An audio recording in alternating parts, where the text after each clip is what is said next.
अब हम लोग आते हैं सेकंड चैप्टर के ऊपर में, जो कि universal Declaration of human Rights जो है उसका एक मेन चैप्टर या फिर उसी का एक ऑफिशियल चैप्टर है। अब हम ये मैं एक चीज़ पहले ही यहाँ पे कह देना चाहता हूँ, वो यही है कि हमारा जो ये सिलेबस है, सिलेबस में बेसिकली एक बहुत ही यहाँ पे सिंपल सा सिलेबस है जिसे कि हम कह सकते हैं। यहाँ पे टोटल 8 चैप्टर्स हैं, जिसमें से सबसे पहले हमें एक बेसिक कंसेप्ट दे दिया गया है ह्यूमन राइट्स का, जो कि नेशनल और इंटरनेशनल दोनों ही जगहों पे एप्लीकेबल है। और इसके बाद हमें 1 2 3 4 बेसिकली अगर मैं बात करूँ तो 6 ऐसे इंटरनेशनल ह्यूमन राइट्स के बारे में, ह्यूमन राइट इंस्ट्रूमेंट्स के बारे में बताया गया है, जो कि इंटरनेशनल लेवल पे अलग अलग स्फीयर्स में अलग अलग तरीके के ह्यूमन राइट्स को गवर्न करते हैं। ठीक है, 1 2 टोटल यहाँ मैंने 6 बोल दिया, यहाँ पे सिर्फ 5 है। तो ऐसे 5 इंटरनेशनल ह्यूमन राइट्स कन्वेंशंस या फिर लॉज जो कि इंटरनेशनल स्फीयर में अलग अलग जगहों पे ह्यूमन राइट्स को गवर्न करते हैं, वो सारे के सारे इसके अंदर में आते हैं।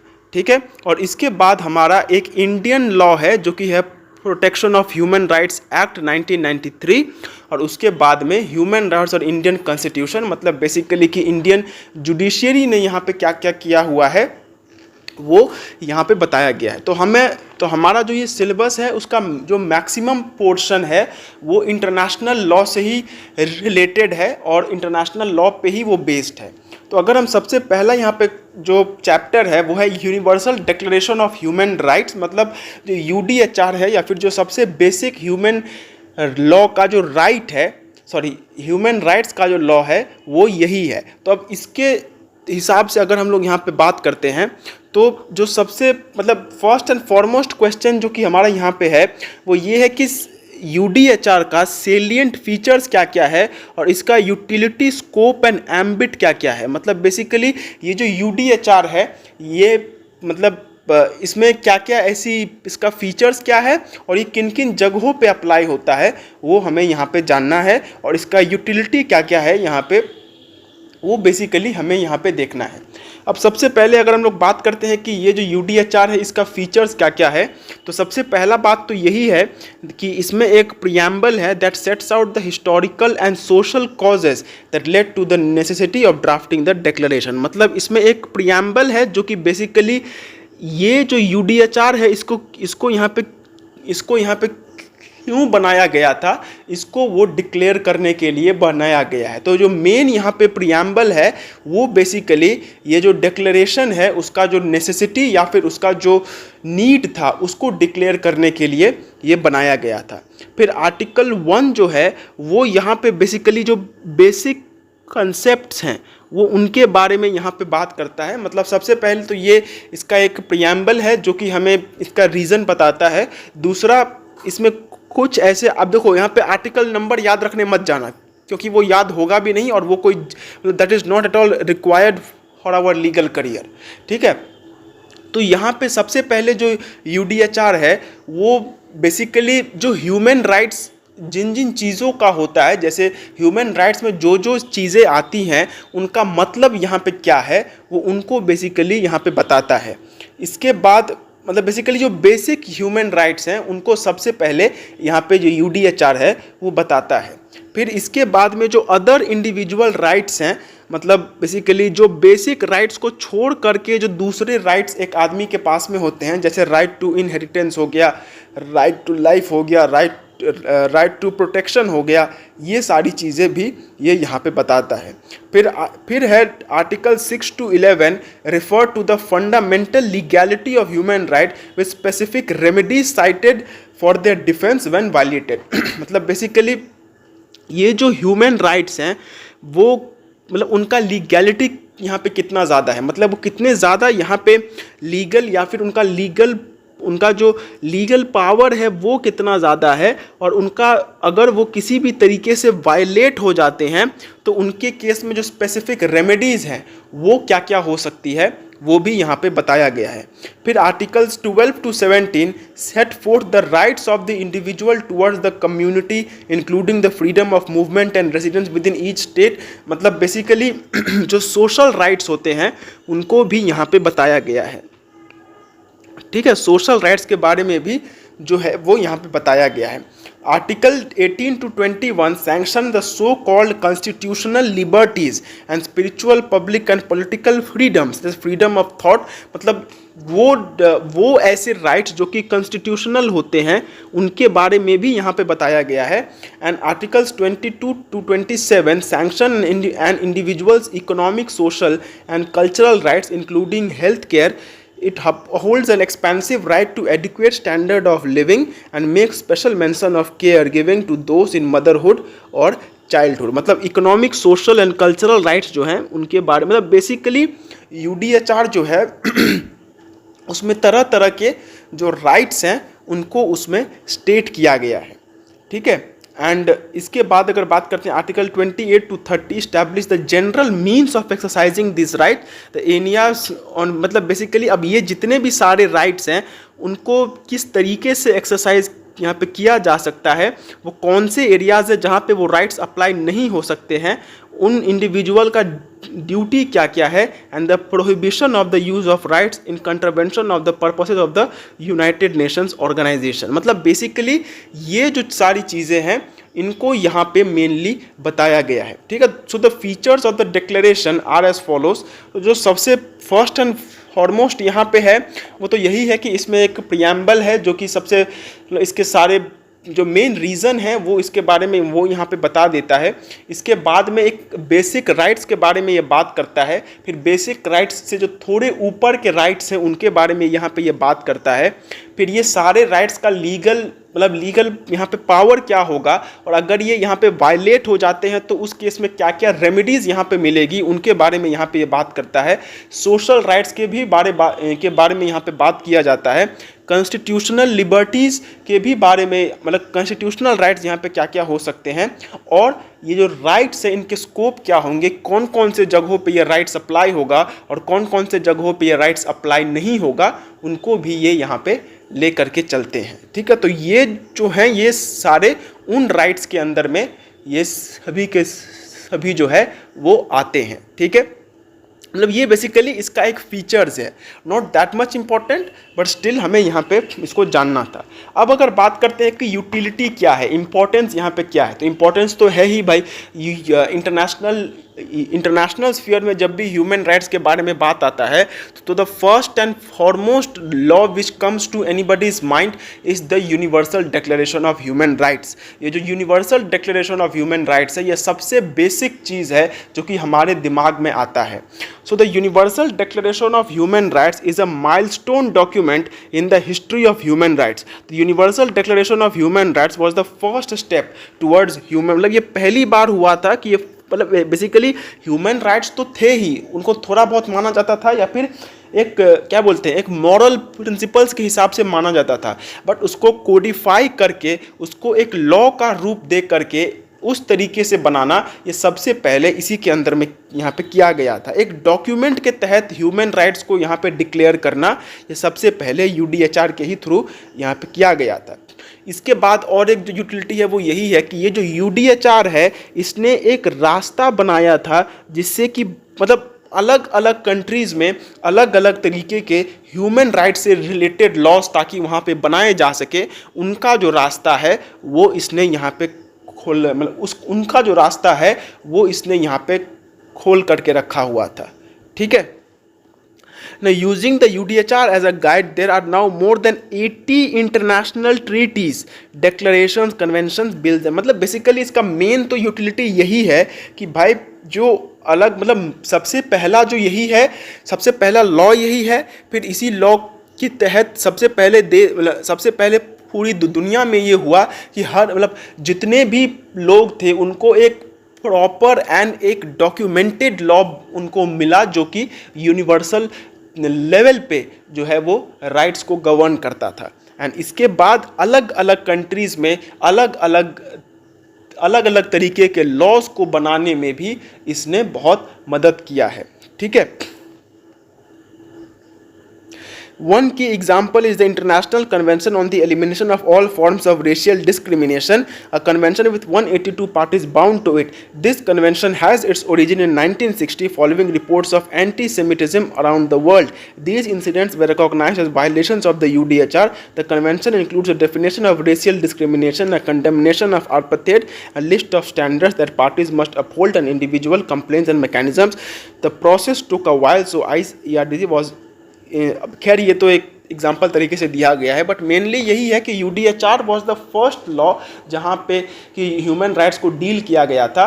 एंड इसी के साथ साथ अलग अलग तरीके से मतलब अलग अलग कंट्रीज़ ने अलग अलग जो लॉज बनाए थे वो भी इस UDHR के ऊपर में ही बेस करके यहाँ पे बनाया गया था. अब अगर इंडिया के बारे में हम बात करें कि इंडिया का इसके साथ यहाँ पे मतलब इंडिया का साथ यहाँ पे व्हाट इज़ देयर मतलब उनका यहाँ पे क्या रिलेशन है, तो बेसिकली जो यूनिवर्सल डिक्लेरेशन में जो ये हैं मतलब यूनिवर्सल डिक्लेरेशन में वहाँ पे दो से तीन फीचर्स मेनली हम लोग वहाँ पे देखते हैं कि सबसे पहले वहाँ पे जो राइट्स हैं उनको वहाँ पे बताया गया है और उन राइट्स को इन्फोर्स करने के लिए जो जो चीज़ें हैं वो चीज़ें उसमें दी गई है. तो यही जो सेम चीज़ है वो हमारे इंडियन कॉन्स्टिट्यूशन में भी यहाँ पे दिया गया है. जैसे जो फंडामेंटल राइट्स वाला हमारा जो इंडियन कॉन्स्टिट्यूशन का पोर्शन है उसमें तो हमें बताया ही गया है कि फंडामेंटल राइट्स कौन कौन से होंगे और जो directive principles of state policy है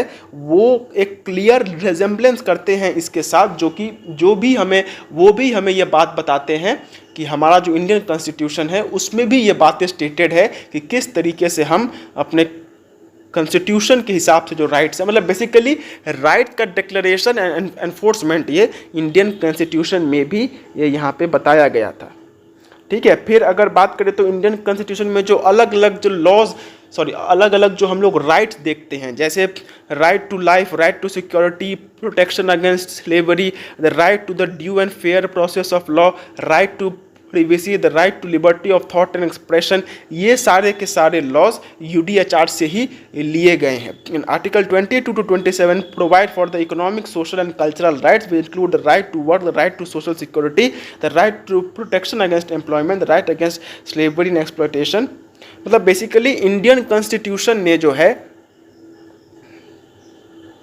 वो बहुत ज़्यादा इस UDHR के थ्रू यहाँ पे इन्फ्लुएंस हुआ था एंड उसमें बहुत सारे ऐसे जो राइट्स हमारे इंडियन कॉन्स्टिट्यूशन में दिए हुए हैं वो UDHR के ही थ्रू जो है वो यहाँ पे ये हुआ है. मतलब UDHR के ही थ्रू जो है ये सारे जो राइट्स हैं मैक्सिमम राइट्स UDHR के ही थ्रू यहाँ पे लिए गए थे. ठीक है. अब अगर हम इसके बाद बात करते हैं कि UDHR का जो बाइंडिंग इफेक्ट है वो क्या है, तो सबसे पहली बात तो यही है कि UDHR जो है वो मतलब उसमें that is not a legally binding document. मतलब every country is not bind to follow it. ठीक है. मतलब ऐसा नहीं है कि UDHR अगर कोई कंट्री फॉलो नहीं करता है तो उसके ऊपर में कानूनी कार्रवाई यहाँ पे की जाएगी जैसे कि हमारे देश में होता है. So the Universal Declaration is not a treaty, so it does not directly create legal obligations for countries. However it is an expression of the fundamental values which are shared by all members of the international community and it has been a profound influence on the development of international human rights law. Some argue that because countries have consistently invoked the declaration for more than 60 years it has become a binding part as part of customary international law. मतलब बहुत सारे लोग एक बात कहते हैं कि क्योंकि इसको अलग अलग कंट्रीज़ ने बार बार यूज़ किया तो बिकॉज ऑफ दिस रीज़न ये बाइंडिंग है, बट अगर लीगल तरीके से कहा जाए तो it is not binding. In international law declaration is distinct from a treaty that is generally states aspirations और universe understandings among the parties rather than binding obligation. The declaration was explicitly adopted to reflect and elaborate on the customary international law reflected in the fundamental freedoms and human rights referred in the UN Charter, which is binding on all member states. For this reason, the UDHR is a fundamental constitutive document of the United Nations and by extension all 193 parties of United Nations Charter. Nevertheless, the status of the declaration as a legally enforceable document varies widely around the world. Some countries have incorporated it in their domestic laws, while other countries consider it merely a statement of ideals with no binding provisions. मतलब basically यहाँ पे दो thought है. पहला thought ये कहता है कि क्योंकि UDHR को इतने समय से सब इस्तेमाल कर रहे हैं तो वो बाइंडिंग हो जाएगा, और यूडीएचआर जो है वो बेसिकली एक डिक्लेरेशन है, और डिक्लेरेशन और ट्रीटी में ये डिफरेंस होता है कि जो मतलब दोनों को ही कंट्रीज ही साइन करती हैं, बट कोई कंट्री अगर एक डिक्लेरेशन को साइन करती है तो उस डिक्लेरेशन को एकदम से मानना उस कंट्री के ऊपर में डिपेंडेंट नहीं है, बट उस क्या बोलते हैं उस इसको मानना मतलब बेसिकली वो जो हमारा ये है जो ये हमारा जो ये ट्रीटी है उसको मानना, ये उन कंट्रीज़ के ऊपर में टोटली डिपेंड करता है। So because of this reason universal Declaration of human rights एक डिक्लेरेशन है, यानी कि वो बेसिकली एक एस्पायरेशन की तरह हम कह सकते हैं, या फिर कुछ मॉरल वैल्यूज़ की तरह हम कह सकते हैं जो कि यूज़ करने के लिए बनाए गए थे। बट ऐसा नहीं है कि इसको इस्तेमाल ही किया जाए या फिर इसको फॉलो ही किया जाए। So because of this reason it is not at all कि हमें यूडीएचआर को मानना ही है। हम अगर इसको नहीं भी मानते हैं तो भी कोई बहुत बड़ा इफेक्ट किसी भी कंट्री के ऊपर में यहाँ पे नहीं पड़ने वाला है। Many international lawyers believe that the declaration forms part of customary international law and is a powerful tool in applying diplomatic and moral pressure to the governments that violates its articles. One prominent international jurist described the UDHR as being universally regarded as expounding generally accepted norms. Other legal scholars have further argued that the declaration constitutes jus cogens fundamental principles of international law from which no state may deviate or derogate. The 1968 United Nations Conference advised that the declaration constitutes an obligation for the members of international community to all persons. मतलब basically अगर बोले तो at the end of the day बात यही है कि UDHR जो है वो उस तरीके से लीगली बाइंडिंग नहीं है जैसे किसी कंट्री का नॉर्मल लॉ होता है। अगर कोई कंट्री इसे मानना चाहती है तो बहुत बढ़िया, बट अगर वो नहीं भी मानना चाहती है तो उसको कोई प्रेशराइज नहीं कर सकता है, उसके ऊपर में कोई दबाव नहीं दे सकता है कि तुमको ये चीज़ मानना ही होगा। ठीक है, अब इसके बाद हम लोग यहाँ पे बात करते हैं वो है discuss various rights as enumerated in the Universal Declaration of human Rights. अब इस क्वेश्चन के रिगार्डिंग मैं एक बहुत बड़ा बात यहाँ पे कह देना चाहता हूँ, वो ये है कि यूडीएचआर में टोटल यहाँ पे 30 वहाँ पे आर्टिकल्स हैं। अब 30 में ही सारे के सारे राइट्स वहाँ पे मतलब राइट्स वहाँ पे डायरेक्टली स्टेटेड नहीं है, सॉरी मतलब 30 के 30 आर्टिकल्स में सिर्फ राइट्स नहीं है, 2-3 और भी वहाँ पे प्रोविजंस हैं। बट अगर हम राइट की बात करते हैं तो वहाँ पे शायद 25 या 26 राइट्स हैं। तो it is not at all possible and not at all required कि हम ये जो राइट हैं उनको एकदम याद करते हुए चले। 25-26 राइट्स याद कर पाना हर किसी मतलब किसी के लिए भी पॉसिबल नहीं है, और उसके साथ उनका आर्टिकल नंबर भी याद रखना वो भी यहाँ पे पॉसिबल नहीं है। बिकॉज द रीज़न यही है कि it is just not simply possible and more over it is just not at all required. But फिर भी अगर ये क्वेश्चन यहाँ पे आता है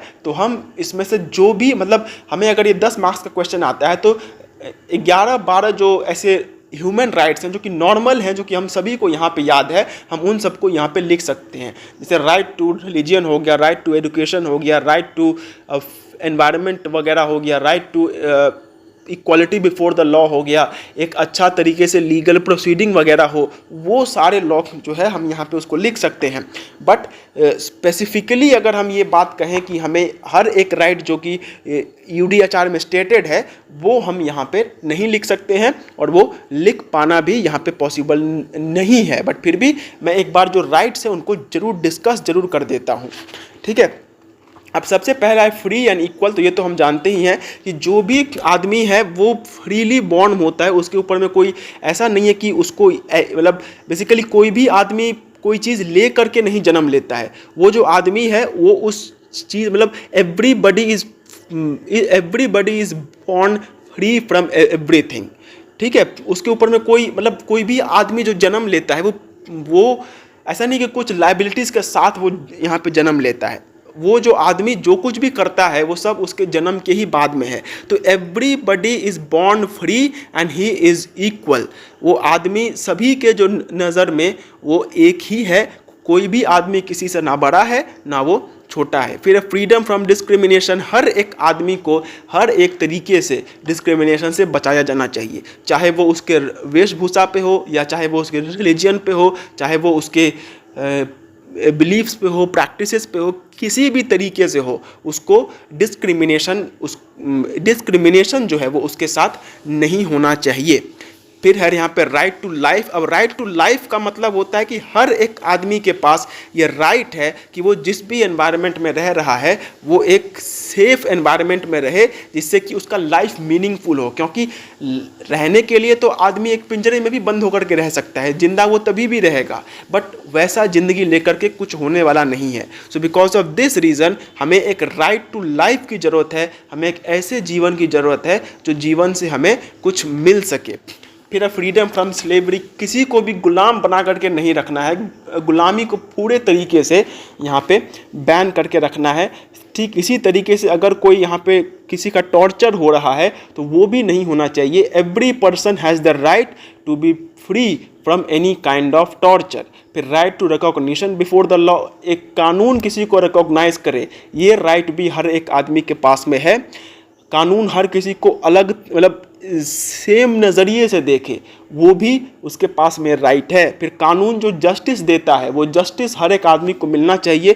ये नहीं होना चाहिए कोई आदमी को जस्टिस आसानी से मिल गया और किसी को मिलते मिलते रह गया, और कोई आदमी को जस्टिस जो है पैसों से मिला या फिर किसी आदमी को जस्टिस मिल ही नहीं पाया। जस्टिस हर किसी को इक्वल तरीके से ही मिलना चाहिए, ये इसमें बात है। फिर freedom from arbitrary detention. Arbitrary detention का मतलब होता है कि बिना वजह किसी को यहाँ पे कैद करके रख लिया गया, तो ये नहीं होना चाहिए। ईच एंड एवरी पर्सन अगर उसको डिटेन करके रखा गया है तो उसको रीज़न बताना पड़ेगा, और अगर वो रीज़न फ्यूटाइल या फिर बेतुका कोई रीज़न है तो फिर उसके हिसाब से उसे हम लोग अरेस्ट करके नहीं रख सकते हैं। फिर right to a fair trial, अगर कोई आदमी अरेस्ट भी हुआ है तो उसको, और अगर उसने कोई गलत काम भी करके रखा है तो भी उस आदमी का जो ये है लीगल प्रोसीडिंग या फिर जो ट्रायल है वो एक फेयर तरीके से होना चाहिए। जस्ट बिकॉज उसने कुछ गलत काम यहाँ पे ये करके रखा है तो इसका मतलब ये नहीं है कि हम उसे उसका बात सुने बिना ही उसको जेल में डाल देंगे। फिर है प्रिजम्पशन ऑफ इनोसेंस, मतलब लॉ को ये मान करके चलना पड़ेगा, जैसे वो होता है कि इनोसेंट अनटिल प्रूवन गिल्टी, तो ये बात यहाँ पे लागू होता है कि कोई भी आदमी चाहे उसने कितना ही बड़ा काम क्यों ना, कितना ही बड़ा कांड उसने क्यों ना किया हो, जब तक कि वो इनोसेंट नहीं होता तब तक हम उसे जब तक कि वो गिल्टी नहीं होता तब तक हम उसे इनोसेंट मान करके चल लेंगे।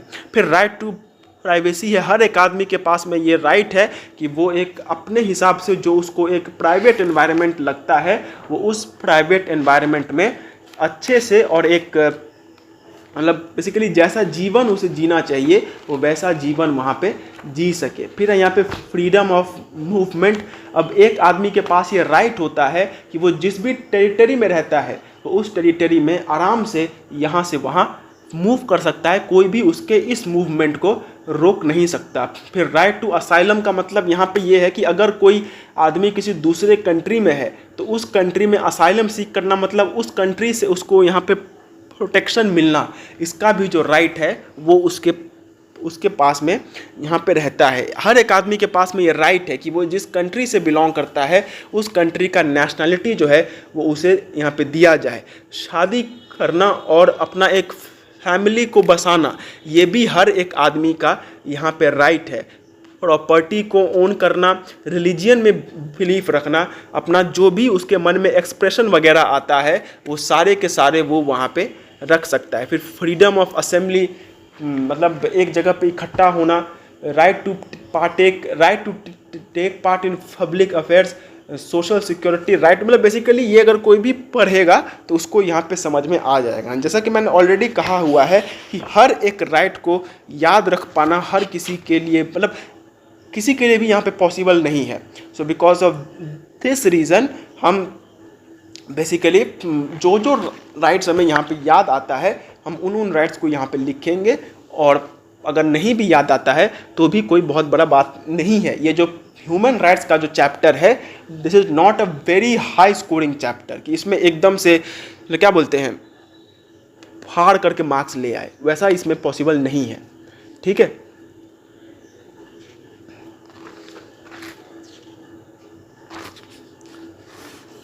ओके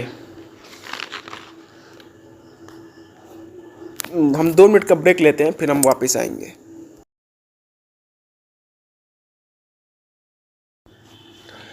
अब हम लोग क्वेश्चन नंबर 6 एंड 7 के ऊपर में आते हैं, जो कि बात करता है examine the role of UN High Commissioner in the protection and promotion of human rights, discuss the function of the office of the High Commission for Human Rights. ठीक है, अब ये जो दो क्वेश्चन हैं ये एक ही है, तो इसका आंसर यही है कि the office of the United Nations High Commissioner for Human Rights, commonly known as the office of the High Commissioner for Human Rights of the United Nations Human Rights Office, is a department of the Secretariat of the United Nations that works to promote and protect human rights that are guaranteed under international law and stipulated in the Universal Declaration of Human Rights. The office was established by UN General Assembly on 20th December 1993 in the wake of 1993 World Conference on Human Rights. The office is headed by the High Commissioner for Human Rights, who coordinates human rights activities throughout the United Nations system and acts as the Secretariat of the Human Rights Council in Geneva, Switzerland. The eighth and current High Commissioner is Volker Turk of Austria, who succeeded the Michelle Bachelet of Chile on 8 September 2022. In 2028 to 2019, the department had a budget of this much and approximately 1300. अब देखो basically अगर हम यहाँ पे बात करते हैं तो ये जो यूएन हाई कमिश्नर है, ये इसका नाम से यहाँ पे समझ में आ रहा है कि ये एक स्टैट्यूटरी बॉडी है जिसका काम है कि इंटरनेशनल लेवल पे ह्यूमन राइट्स को देखना। ठीक है, अब ये है क्या कि यूएन सेक्रेटेरिएट होता है, हम जानते हैं, तो यूएन सेक्रेटेरिएट का ही ये एक डिपार्टमेंट है जो कि ह्यूमन राइट को प्रोटेक्ट करना और ह्यूमन राइट्स को प्रमोट करना, ये उसका काम करता है। बट यहाँ पे एक बात में ध्यान रखना है, वो ये है कि ये सिर्फ उन्हीं ह्यूमन राइट्स के बारे में बात करता है जो कि universal Declaration of human rights में दिए गए हैं। इसी वजह से ये जो चैप्टर है, ये जो आंसर है, ये यहाँ पे दिया गया है। बेसिकली क्या है कि हम यूडीएचआर को छोड़ करके बाकी जितने भी हमने यहाँ पे ये देखे हैं वो सभी के सभी जो भी है, जैसे ICCPR है, ICESCR है, फिर CEDAW है, तो ये जो सारी चीज़ें हैं, ये सारी चीज़ें दो या दो से ज़्यादा देशों के बीच में यहाँ पे बनाई जाती है। And because of this reason इसके साथ मतलब ये जो जितने भी लॉज की मैंने बात की, ये लॉज में क्या होना है और क्या नहीं होना है, ये सभी उन कंट्रीज़ के ही ऊपर में डिपेंड करता है। मतलब ये सारे कंट्रीज़ ही इस बात को यहाँ पे तय करते हैं कि वहाँ पे क्या होगा और क्या नहीं होगा। बट यूडीएचआर जो है, यूडीएचआर किसी एक या दो कंट्रीज़ ने मिल करके नहीं बनाया है, ये एक जनरल लॉ है। So because of this reason इसको प्रोटेक्ट करने के लिए यूएन का जो सेक्रेटेरिएट है उसका एक डिपार्टमेंट है यूएन हाई कमिश्नर, जो कि इस बात को यहाँ पे ये करता है। मतलब ये जो ऑफिस ऑफ हाई कमीशन है, ये यूनाइटेड नेशंस का सेक्रेटेरिएट के अंदर में एक डिपार्टमेंट आता है जो कि ह्यूमन राइट्स को प्रोटेक्ट एंड प्रमोट करने का काम करता है, और वो ह्यूमन राइट्स को प्रोटेक्ट एंड प्रमोट करता है जो कि यूडीएचआर में यहाँ पे दिया गया है, और इसको इस्टेब्लिश 1993 में किया गया था। अब ये जो office of High Commission for Human Rights है, इसके जो हेड हैं वो हैं High Commissioner for Human Rights, जो कि इसको हेड करते हैं, जो कि ह्यूमन राइट्स एक्टिविटीज़ को कोऑर्डिनेट करने का यहाँ पे काम करते हैं। And acts as the secretariat of the Human Rights Council in Geneva. और जो ह्यूमन राइट्स काउंसिल का जो सेक्रेटेरिएट होता है, मतलब बेसिकली जो उसका मेन ह्यूमन राइट्स काउंसिल का भी जो मेन सेक्रेटेरिएट है या फिर जो उसका मेन ऑफिसर हम लोग बोल सकते हैं, वो ये ह्यूमन हाई कमिश्नर ही है। देखो दो चीज़ है, एक है ऑफिस ऑफ हाई कमीशन और उसके अंदर में आता है ये यूएन हाई कमिश्नर। ठीक है, अब इसका ये बजट वगैरह हमें यहाँ पे उतना ज़्यादा देखने की ज़रूरत नहीं है। अब अगर हम इसके फंक्शंस के बारे में बात करते हैं तो इसका तो वही फंक्शन यहाँ पे होने वाला है कि ह्यूमन राइट्स को यहाँ पे प्रोटेक्ट और प्रमोट करना, ये देखना कि सभी कंट्रीज़ जो कि मेंबर कंट्रीज़ हैं वो ह्यूमन राइट्स को ठीक से बना रही हैं या फिर ठीक से उनको फॉलो कर रही है कि नहीं कर रही है। अगर कोई इंटरनेशनल डिस्प्यूट आता है ह्यूमन राइट्स के रिगार्डिंग तो उसको सॉल्व करने के लिए यहाँ पे एफर्ट्स उठाना, यही सारी बातें यहाँ पे दिया गया है। तो पहला यही है, to promote the universal enjoyment of all human rights by giving practical effect to the will and resolve of the world community as expressed by the United Nations। मतलब यूएन ने जिस तरीके से यहाँ पे ह्यूमन राइट्स को promote करने की बात की है, उसी तरीके से ह्यूमन राइट्स को यहाँ पे प्रमोट करना, ये इसका पहला काम है। फिर play the leading role on human rights issues and emphasise the importance of human rights at the international and national level. मतलब अगर ह्यूमन राइट्स के रिगार्डिंग कोई इश्यूज़ वगैरह अगर आता है तो उस इश्यूज़ को यहाँ पे मतलब उसमें बेसिकली उसको सॉल्व करने के लिए एक लीडिंग ये काम करना वो इसी के अंदर में आता है। And emphasise the importance of human rights at the national and international levels. मतलब बेसिकली ह्यूमन राइट्स को प्रमोट करने के लिए ही यहाँ पे ये बात बताया गया है। और अगर कोई यहाँ पे डिस्प्यूट वगैरह या फिर कोई इशू आता है तो उसको भी सॉल्व करने के लिए इसका ये मेन बनाया गया है। फिर अब प्रमोट इंटरनेशनल कोऑपरेशन। अब देखो ह्यूमन राइट्स तो तभी प्रमोट होंगे जब इंटरनेशनल कोऑपरेशन रहेगा, तो इंटरनेशनल कोऑपरेशन को बढ़ाना ये भी इसका यहाँ पे काम होता है। फिर stimulate and coordinate action for Human rights through the United nation system, ताकि सभी कंट्रीज़ जो है यहाँ पे ह्यूमन राइट्स को प्रोटेक्ट करने के लिए यहाँ पे काम करे, ये इसका एक ऑब्जेक्टिव है। फिर promote universal ratification and implementation of international standards. जैसे कि मैंने कहा कि सारे कंट्रीज़ यहाँ पे ये करे, जो भी ह्यूमन राइट्स मतलब बेसिकली जो मेंबर कंट्रीज़ हैं वो इसको रैटिफाई करे और इसको इम्प्लीमेंट करे, इस बात को यहाँ पे प्रमोट करना। अब इसको सिर्फ यहाँ पे प्रमोट ही किया जा सकता है, बिकॉज अगर मैं रियलिटी में बात करता हूँ तो जैसा कि हमने जाना कि जो यूडीएचआर है वो किसी भी कंट्री के ऊपर में लीगल बाइंडिंग नहीं है। तो लीगल बाइंडिंग नहीं होने के कारण कोई भी कंट्री को फोर्स नहीं किया जा सकता कि वो यूडीएचआर को यहाँ पे ये कर दे, मतलब वो यूडीएचआर को यहाँ पे प्रमोट करे। ठीक है, मतलब फोर्स नहीं किया जा सकता है, सिर्फ प्रमोट या फिर उनको बेसिकली मोटिवेट किया जा सकता है कि आप यहाँ पे इसको अपने कंट्री में लागू कीजिए, but you can not force them. फिर assist in the development of new norms. अगर कोई नया लॉ वगैरह बनाना है तो उसको मतलब उसको बनाने में ये मदद करता है। Support human rights organs and treaty monitoring bodies. अगर कोई ऑर्गेनाइजेशन यहाँ पे बनाना चाहता है जो कि ह्यूमन राइट्स को प्रोटेक्ट करने के लिए होगा तो उसको भी सपोर्ट करने का जो काम है वो ये करता है। Respond to serious violation of human rights. अगर यहाँ पे बेसिकली कोई ह्यूमन राइट्स का बहुत ही बड़ा वायलेशन हुआ है, जैसे किसी कंट्री में ये कहा गया कि जो काले लोग हैं उनको इस कंट्री में कोई काम नहीं मिलेगा, उनको कोई भी एम्प्लॉयमेंट वगैरह नहीं मिलेगा, तो उसको यहाँ पे रोकना। Undertake preventive human rights action, उनको रोकनी। फिर से ये यहाँ पे वही बात है। Establish of human rights infrastructure. Human rights को प्रोटेक्ट करने के लिए इंफ्रास्ट्रक्चर या फिर बेसिकली क्या बोलते हैं ह्यूमन राइट्स, ताकि रियली में जो प्रैक्टिकल्स लेवल पे यहाँ पे सॉल्व हो सके, उसी के लिए जो है यहाँ पे ह्यूमन राइट्स इंफ्रास्ट्रक्चर को प्रोटेक्ट करने के लिए एक इंफ्रास्ट्रक्चर वगैरह बनाना का मतलब एक बेसिकली उस टाइप का एक मैकेनिज्म या फिर एक system banana. And undertake human rights field activities and operations and provide education, information, advisory services and technical assistance in the field of human rights. और बेसिकली नॉलेज देना वही यहाँ पे इसका मेन दिया गया है। ठीक है, तो खैर मैंने अगर जैसा कि मैंने कहा था कि इसका मेन तो दो ही काम है, एक है ह्यूमन राइट्स को प्रोटेक्ट करना और दूसरा है यहाँ पे ह्यूमन राइट्स को प्रमोट करना। सो ऑल्दो एक क्वेश्चन आने का चांसेस बहुत कम है, बट फिर भी अगर यहाँ पे आता है तो सबसे पहले हम लोग ये लिख देंगे कि मतलब मेनली दो पॉइंट्स के ऊपर में ये दे देंगे, फिर ये कहेंगे कि अगर कोई ह्यूमन राइट्स को यहाँ पे मतलब अगर कोई ह्यूमन राइट्स वायलेशन होता है तो उसको यहाँ पे सॉल्व करना, फिर ह्यूमन राइट्स को और अच्छे तरीके से ताकि वो इम्प्लीमेंट किए जा सके उनको यहाँ पे ये करना, मतलब क्या बोलते हैं उनको जो है यहाँ पे बेसिकली कोई अगर ह्यूमन राइट्स को प्रोटेक्ट करना चाहता है तो उसको यहाँ पे प्रमोट करना। और अगर कोई इंफ्रास्ट्रक्चर वगैरह या फिर कोई अगर ऐसे कोई सिस्टम वगैरह बनाना है जो कि ह्यूमन राइट्स को यहाँ पे प्रोटेक्ट कर सकता है तो वो भी इसी के तहत यहाँ पे किया जाना चाहिए। ठीक है, फिर explain the Universal Declaration of human rights 1948 and it's utility. ये एक काफ़ी यहाँ पे इंपॉर्टेंट क्वेश्चन है और ये हाँ शायद हमने पहले भी एक जगह पे देखा हुआ है, बट आओ इसको फिर से यहीं पे देख लेते हैं।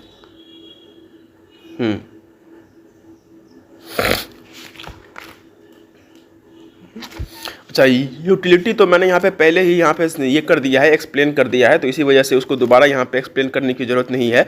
और अगर यहाँ पे नोट की बात करते तो नोट यहाँ पे दोबारा यहाँ पे पढ़ने की क्या ज़रूरत है।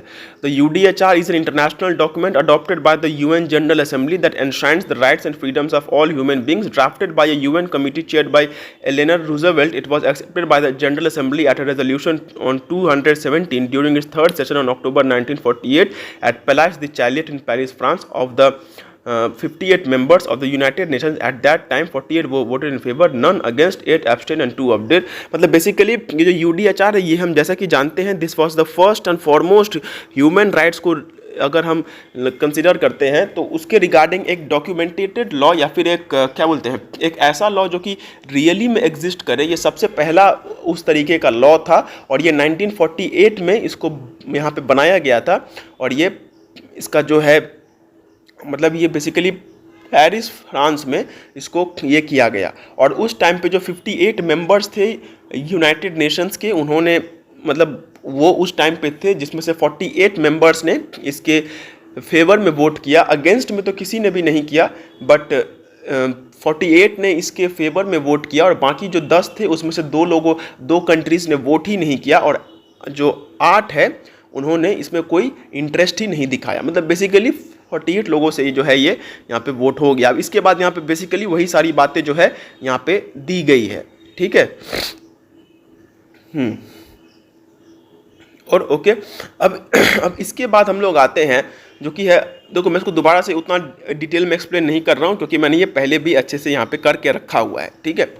अगर इसके बाद बात करते हैं ह्यूमन राइट्स और यूनाइटेड नेशंस चार्टर। अब यूनाइटेड नेशंस चार्टर में जो हमने वहाँ पे देखा था कि 2 आर्टिकल्स है, आर्टिकल 55C एंड आर्टिकल 56, जो कि बेसिकली इन दोनों के बारे में यहाँ पे बात करते हैं। तो वो जो मतलब UN चार्टर जो यहाँ पे बात करता है ह्यूमन राइट्स के बारे में, वो क्या है, और ये जो ह्यूमन राइट्स UN चार्टर के हिसाब से होने चाहिए वो क्या हैं या फिर नहीं है, ये सारी बातें यहाँ पे की गई है, ठीक है। So the United Nations charter sets forth the inherent dignity and the equal and inalienable rights of all members of the human family. Upholding this human rights principles as the foundation of freedom, justice and peace is fundamental to every undertaking in the United Nations. मतलब basically जो UN charter है वो यहाँ पे human rights के बारे में बात करता है, और इस UN चार्टर को ही बेसिस बना करके यूनाइटेड नेशंस ने बहुत सारे फील्ड्स में यहाँ पे काम किया है, और बहुत सारे ऐसे लॉज या फिर ट्रीटीज़ या फिर कोवेनेंट्स यहाँ पे साइन हुए हैं जो कि इस UN चार्टर को UN चार्टर में जो ह्यूमन राइट्स के रिगार्डिंग दिया हुआ है उसको वो सपोर्ट करते हैं। Human rights since the inception of the United Nations have been an important part of its purpose, ideals and functions. Human rights are mentioned as early as in the preamble of the UN charter of the United Nations, emphasizing that the UN organization seeks to reaffirm faith in fundamental human rights, in the dignity and worth of the human person, in the equal rights of men and women and of nations large and small, and to promote social progress and better standards of life in. ये basically वही सारी बातें यहाँ पे बताई गई है कि जो UN चार्टर है वो ये सारी बातों को यहाँ पे बेसिकली ये करता है, और उसका जो प्रियम्बल है उसमें भी ये बातें स्टेटेड है, ठीक है। इसके बाद यहाँ पे कुछ हिस्ट्री वगैरह दिया गया है, दैट इज़ ऑल्सो ये उतना ज़्यादा यहाँ पे इम्पोर्टेंट नहीं है।